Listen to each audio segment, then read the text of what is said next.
शांति।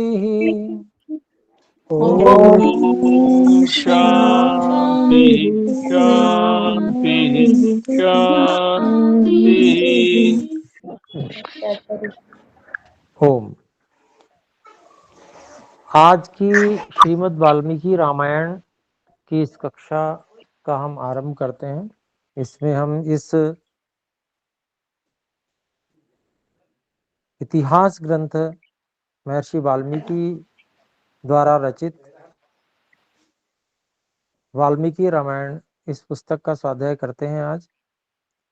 और इसमें अयोध्या कांड के 25वें सर्ग के 37 श्लोक हम पढ़ चुके हैं और इस सर्ग के केवल 2 श्लोक शेष हैं। और इसमें जो विषय चल रहा था वो सीता जी को श्री राम जी समझाते हैं वन में क्या क्या कष्ट हैं, लेकिन सीता जी जो है वो उनकी बात को न मानकर और उन सभी कष्टों को श्री राम जी के साथ रहने के लिए स्वीकार करने वाली बात करके और वन गमन के लिए साथ में उनसे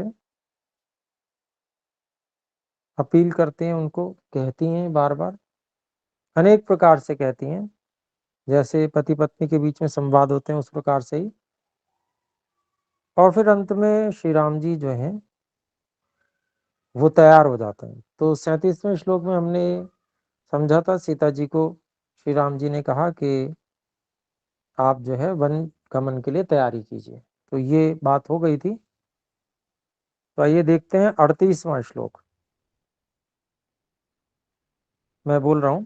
ब्राह्मणेभ्यश्च रत्नानि भिक्षुकेभ्यश्च भोजनम् देहि चाशंसमानेभ्यः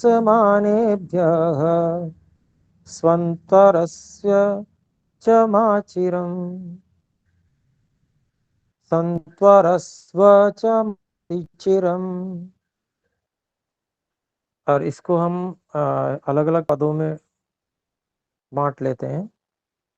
ब्राह्मणेभ्यः च रत्नानि भिक्षुकेभ्यः च भोजनं देहि च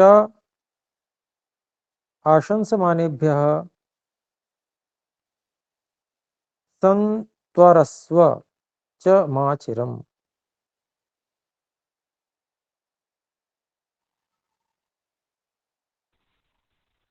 तो अब इसका अन्वय हम इस प्रकार से करते हैं।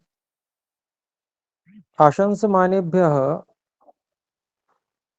ब्राह्मणेभ्यः च रत्नानि भिक्षुकेभ्यः च भोजनं देहि।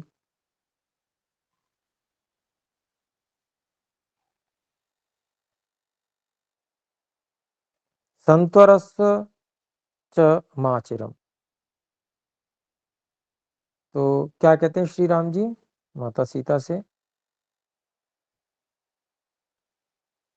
जो आशंसमानेभ्यः, जो स्तुति पाठ करने वाले हैं, आशंसा करने वाले हैं, ऐसे ब्राह्मणेभ्यः, ऐसे ब्राह्मणों के लिए रत्नानि, रत्न देहि इसके साथ जोड़ देंगे, रत्न दीजिए। भिक्षुकेभ्यश्च भोजनम देहि, और भिक्षुकों को भोजन दे दीजिए। संत्वरस्व, तेजी कीजिए, अच्छी प्रकार से कार्यों में शीघ्रता कीजिए। च माचिरम, माचिरम तो मतलब देर मत कीजिए, ये कार्य जल्दी से निपटाइए और तेजी से कीजिए कार्य। ऐसा सीता जी को निर्देश श्री राम जी ने किया। तो अब 39वां श्लोक देखते हैं। ततः प्रहृष्टा प्रतिपूर्ण मनसा। हाँ, इसमें छंद थोड़ा अलग है तो भिन्न प्रकार से हम बोलेंगे। ततः प्रहृष्टा प्रतिपूर्ण मनसा यशस्विनी भर्तुरवेक्ष भाषितम् धनानि रत्नानि च दातुमङ्गना प्रचक्रम क्रमे धर्मभृतां मनस्विनी। तो यहाँ पर अब इसको अलग अलग देखते हैं। ततः प्रहृष्टा प्रतिपूर्ण मानसा यशस्विनी भर्तुः अवेक्ष्य भाषितं धनानि रत्नानि च दातुम् अंगना प्रचक्रमे धर्मभृतां मनस्विनी। और इसका हम अन्वय इस प्रकार से करते हैं। ततः प्रहृष्टा प्रतिपूर्ण मानसा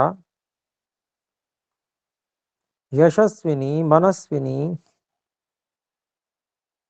भर्तुः भाषितम् अवेक्ष्य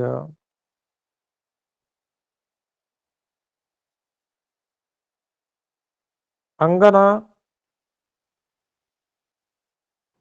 धर्मभृतां धनानि रत्नानि च दातुम प्रचक्रमे। तो क्या अभिप्राय हुआ? तो ये सब बातें जो थी, इन सब जो भी वो कह रहे थे उनकी बात सुन के प्रहृष्टा खुश होकर, आनंदित होकर, प्रतिपूर्ण मानसा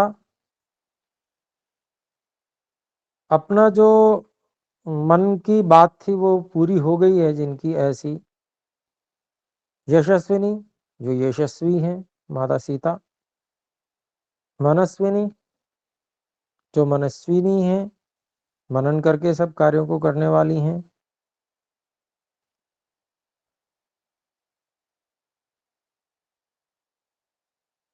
भर्तुः भाषितम अवेक्ष्य पति, भर्तुः मतलब पति के जो वाक्य था, उनके जो वचन था उसके अनुसार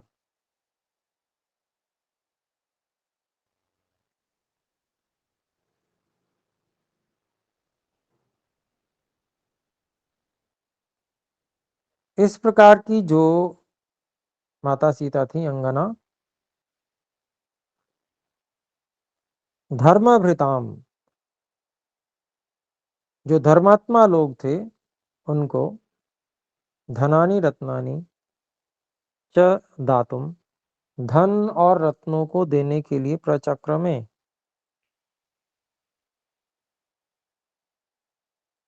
कार्य को आरंभ करने लगे, कार्य करने लगे, उसके लिए जो जो जो कार्य आवश्यक था वो करने लगे।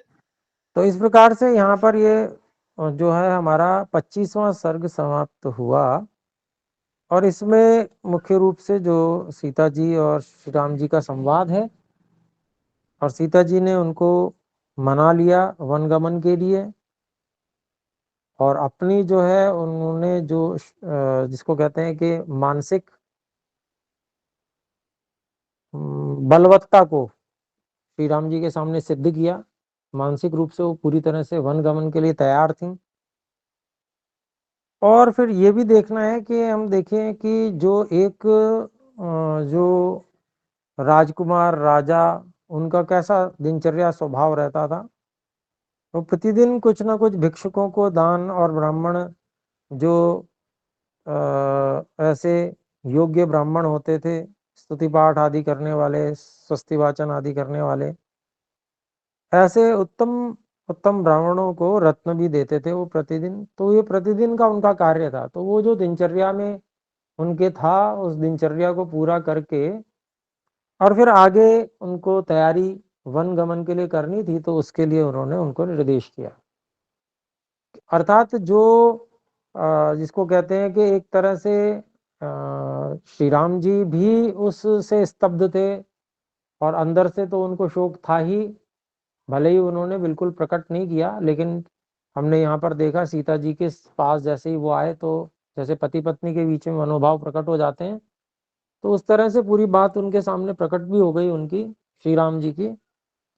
और जो भी उनके साथ जो भी वो घटना घटी थी, जो एक अन्यायपूर्ण थी, और भले ही उन्होंने मर्यादा का पालन करने के लिए उसको सहर्ष स्वीकार भी किया,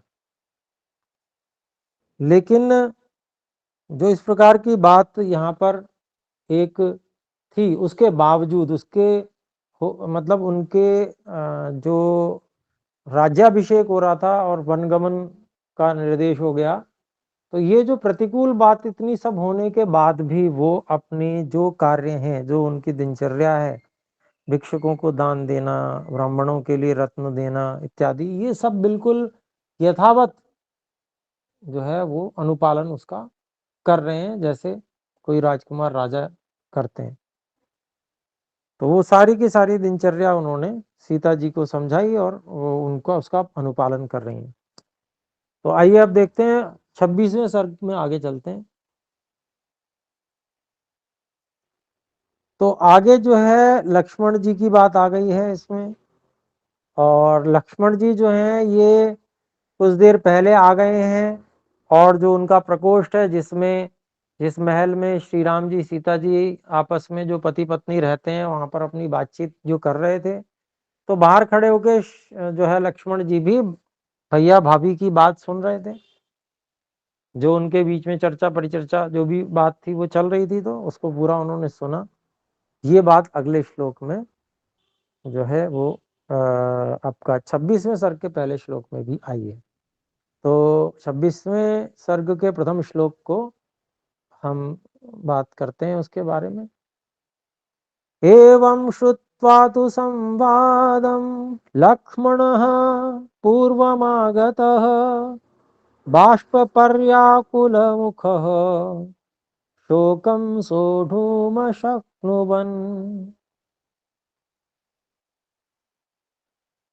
तो क्योंकि परिवार के ही थे, तो मतलब छोटे भाई थे, तो भाई भाभी की बात वो सुन सकते थे अपने, वहां पर उनके यहाँ पर प्रवेश था उनका, तो थे वहां पर, ये यहाँ पर आया। तो इसको हम देखते हैं, एक बार अलग अलग करें शब्दों को। एवं श्रुत्वा तु संवादं लक्ष्मणः पूर्वम आगतः बाष्प परि आकुल मुखः शोकम सोढ़ुम अशक्नुवन्। तो यहाँ पर हम इसको अब अन्वय में कर लेते हैं। एवं तु संवादम श्रुत्वा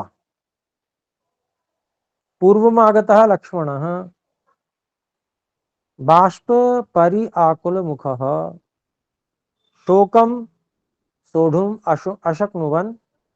ये श्लोक अगले श्लोक से जुड़ता है, तो पूरी बात उसी से होगी, लेकिन हम अभी अर्थ कर लेते हैं, इसका अभिप्राय देख लेते हैं। इस प्रकार से दोनों का, भाई और भाभी का संवाद सुनकर तो पूर्वमागत लक्ष्मण, जो पहले से ही आए हुए थे लक्ष्मण जी, बाष्प परि आकुल मुखः,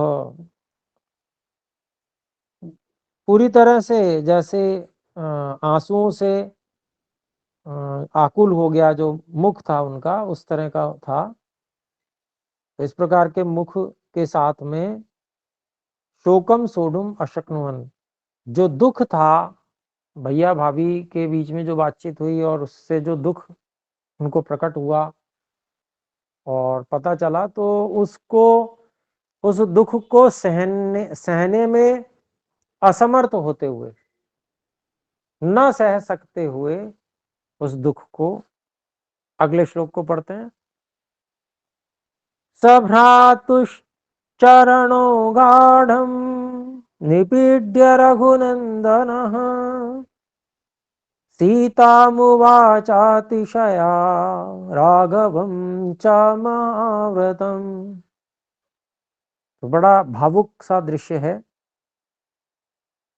उन्होंने भाई और भाभी की बात सुनी है, और फिर जो है श्री राम जी ने सीता जी को उनको साथ जाने की अनुमति भी दी है, ये सब वो जानते हैं। और जो परस्पर एक आपस में अभिव्यक्त हो जाता है जो एक कष्ट, उस कष्ट को भी उन्होंने वहां जब सुना, तो वो वास्तव में उस प्रकार से परिवार के और बड़े निकट जो है उनके श्री राम जी के बिल्कुल निकट भ्राता, निकट भ्राता से अभिप्राय जो बहुत ज्यादा एक दूसरे को चाहते हैं, इस रूप में होने के कारण से उस दुख को न सहते हुए सह भ्रातुः चरणौ गाढ़ं निपीड्य रघुनंदनः सीताम उवाच अतिशया राघवम च महाव्रतम। तो यहाँ पर जो रघुनंदन है ये लक्ष्मण जी के लिए ही है। तो सह अर्थात उस शोक को सहन न करते हुए सह रघुनंदन है, वह लक्ष्मण जी भ्रातुः चरणौ गाढ़म निपीड्य। भ्राता जी अपने भाई श्री राम जी के पैरों को बड़ी, जिसको कहते हैं ना, बहुत भावनापूर्ण ढंग से उनके चरणों से लिपट गए। यानी कि यहाँ निपीड्य वैसे दबाने का सा अर्थ आता है।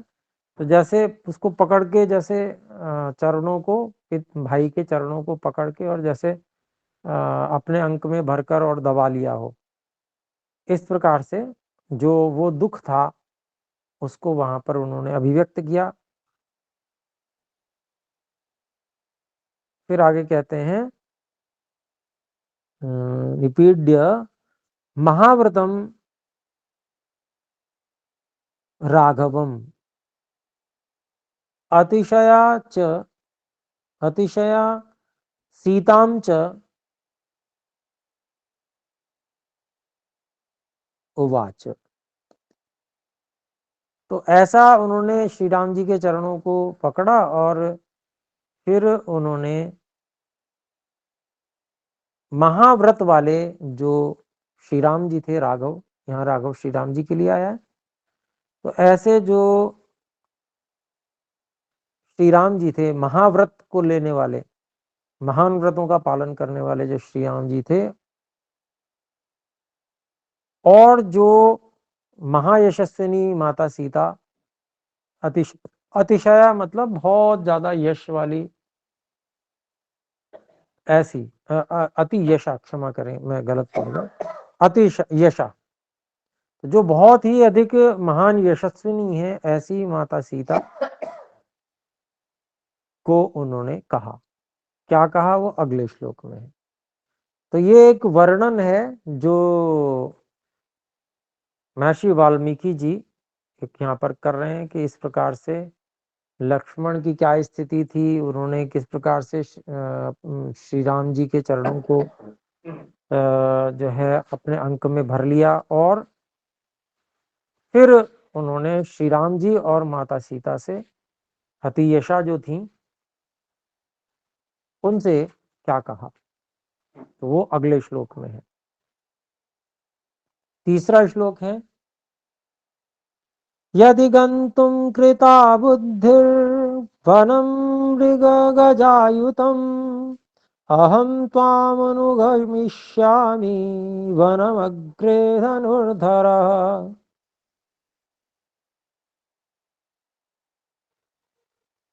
तो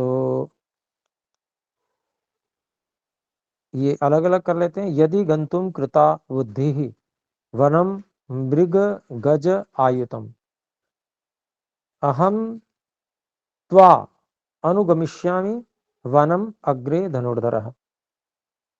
तो लक्ष्मण जी क्या कह रहे हैं यहाँ पर, अब इसको हम अन्वय में लगाते हैं। यदि मृग गज युतम आयुतम, मृग गज आयुतम वनम गंतुम बुद्धि ही कृता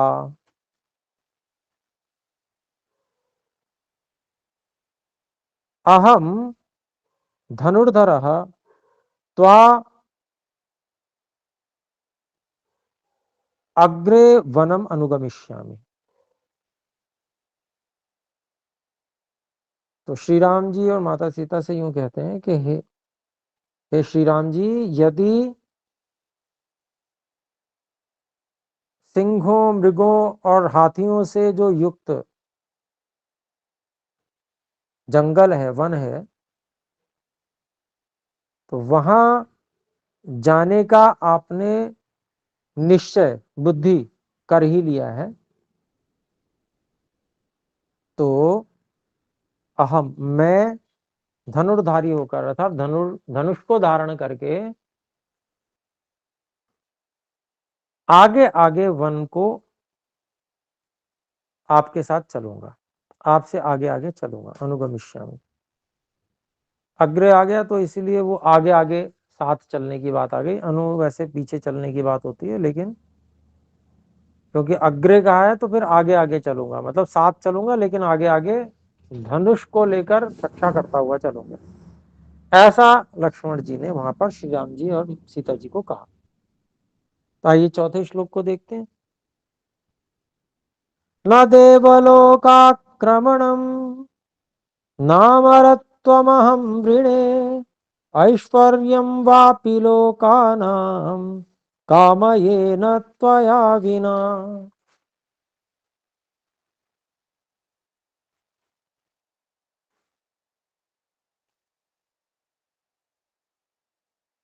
इसके शब्दों को अलग अलग करते हैं। न देव लोक आक्रमणम न अमरत्वम अहम वृणे ऐश्वर्यम वा अपि लोकानां कामये न त्वया विना। तो आगे क्या कहते हैं लक्ष्मण जी, अब इसको हम अन्वय में भी लगा लें। त्वया बिना, तुम्हारे बिना, आपके बिना।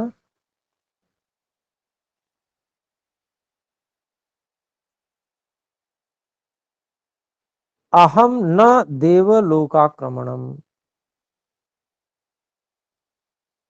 न अमरत्वम वृणे।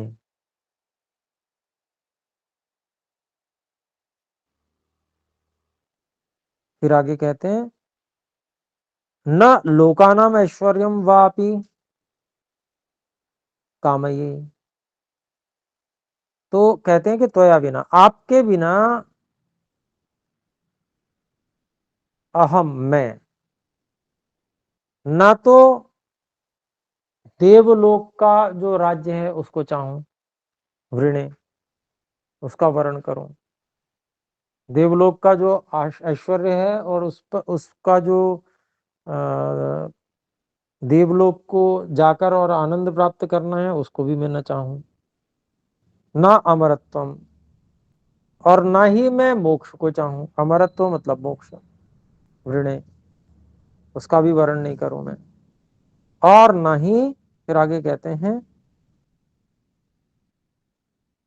आपके बिना ना ही लोगों का ऐश्वर्य हो, वह भी न काम है, मैं नहीं चाहता। आपके बिना मुझे कुछ भी नहीं चाहिए, ना तो सांसारिक जो ऐश्वर्य है वो भी मुझे नहीं चाहिए, देवलोक में मुझे जाने को मिल जाए मैं वहां भी नहीं जाना चाहता, मुझे मोक्ष की बात हो तो मैं आपके बिना वो मोक्ष भी नहीं चाहता।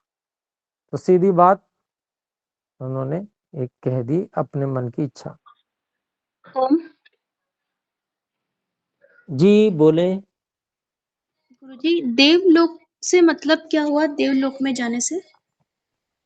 जी उस समय में देवलोक कुछ विशेष स्थान होता होगा जहां पर बहुत अधिक विद्वान लोग अलग कॉलोनी बना के रहते होंगे, तो वो देवलोक होगा कोई। तो वहां पर देवलोक में जो है, क्योंकि सब लोग विद्वान रहते होंगे तो ज्यादा ऐश्वर्य और ज्यादा सुख होता होगा, विद्या का सुख मिलता होगा विद्वानों के बीच में, उस तरह का हो सकता है कुछ। और मोक्ष अमरत्व है, और इसके अलावा फिर लोक का ऐश्वर्य, यानी कि जो राज्य ऐश्वर्य आदि जो तो वैसे उसी में थे, वो राज्य ऐश्वर्य तो उनके पास था ही, तो उसको भी वो ठोकर मार रहे थे।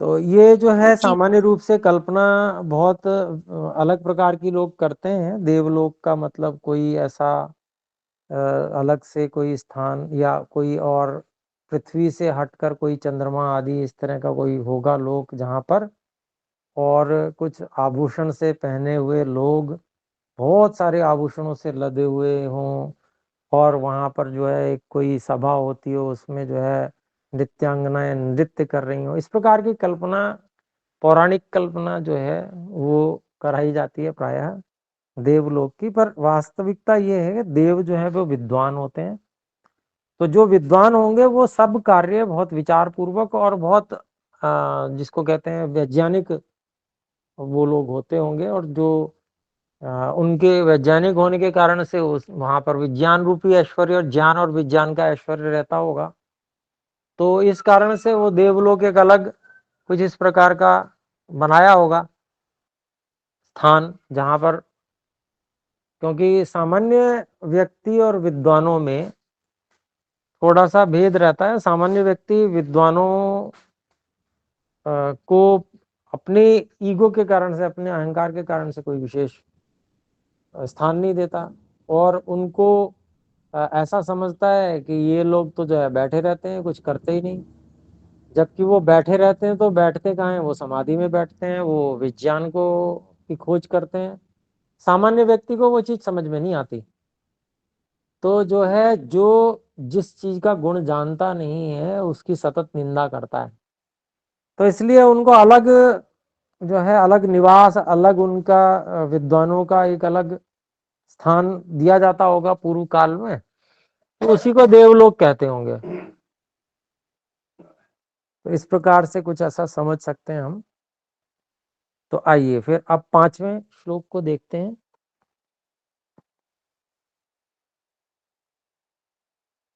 एवं ब्रुवाणः सौमित्रिर्वनवासाय निश्चितः रामेण बहुभिः सान्त्वैर्निषिद्धः पुनरब्रवीत्। एवं ब्रुवाणः सौमित्रिः वनवासाय निश्चितः रामेण बहुभिः सान्त्वैः निषिद्धः पुनः अब्रवीत्।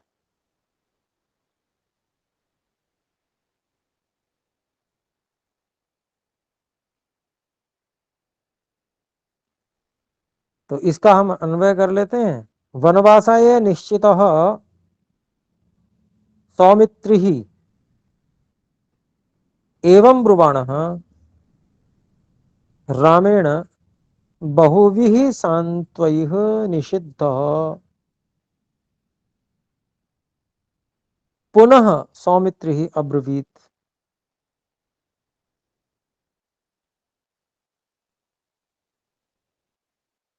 सौमित्रिः हमने दोबारा ले लिया क्योंकि लक्ष्मण जी ही कह रहे हैं। तो यहां पर अब इसका अन्वय के अनुसार हम इसका अभिप्राय देखते हैं। वनवासाय निश्चितः, वनवास के लिए जिन्होंने दृढ़ निश्चय कर लिया है, ऐसे सौमित्री जो लक्ष्मण जी हैं,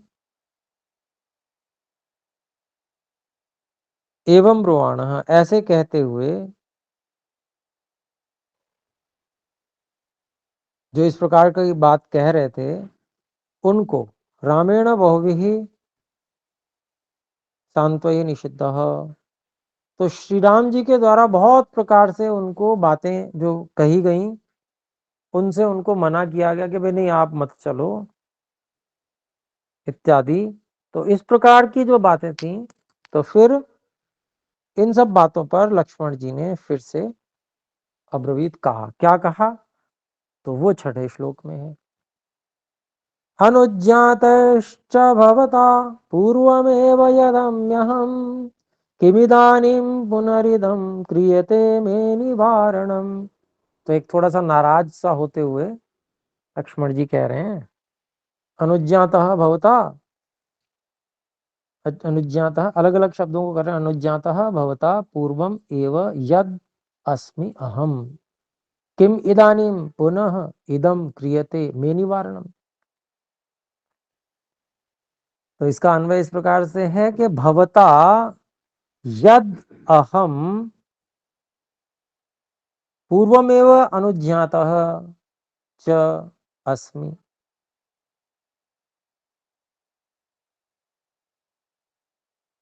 पुनः इदम किम इदानीं मे निवारणम क्रियते। तो कहते हैं, हे श्री राम जी, आपके द्वारा भवता यद अहम, जो मैं, पूर्वमेव अनुज्ञाता है, पहले ही मेरे को स्वीकृत कर दिया गया था वन गमन के लिए, पूर्वमेव अनुज्ञाता है अस्मि, मैं पहले से ही आपके द्वारा स्वीकृत कर दिया गया हूं। फिर कहते हैं पुनः इदम, फिर यह, किम इदानीम गृह्यते, किम इदानीम मे निवारणम गृह्यते, फिर ये कैसा, ये मेरा अब जो है, मेरा जो है पत्ता काटा जा रहा है, मतलब मेरे को यहाँ पर साथ में न ले जाने के लिए मेरा निवारण वहां किया जा रहा है, मुझे हटाया जा रहा है, ऐसा क्यों हो रहा है। तो ऐसा जैसे नाराज होते हुए कहते हैं, तो उस बात को यहाँ पर, तो इसका थोड़ा टिप्पणी, वैसे श्री राम जी ने कहीं भी उनको स्पष्ट रूप से ले जाने की बात नहीं कही थी, लेकिन परोक्ष रूप में ऐसा लगा कि बात आ गई है, जो श्री राम जी सीता जी बात कर रहे थे। तो नीचे श्लोक दे रखा है, आप देख सकते हैं उसको। भ्रातृपुत्र समौ क्वापि दृष्टव्यो च विशेषतः त्वया भरत शत्रुघ्नौ प्राणैः प्रियतरो मम। सीता जी से कहा था कि भाई जो भरत और शत्रुघ्न जो प्राणों से भी मुझे प्रिय हैं, उनका आप यहाँ पर उनका जो है ध्यान रखना, जब सीता जी को नहीं ले जाने की बात थी तब। तो इसी से वो ये समझ गए थे कि भाई भरत और शत्रुघ्न तो यहीं रहेंगे और मैं चलूंगा, तो इस कारण से यहाँ पर वो ऐसा कह रहे हैं। तो चलिए यहीं तक रखते हैं, आज समय अधिक हुआ, आइए एक बार ओम का उच्चारण करें। ओ ओ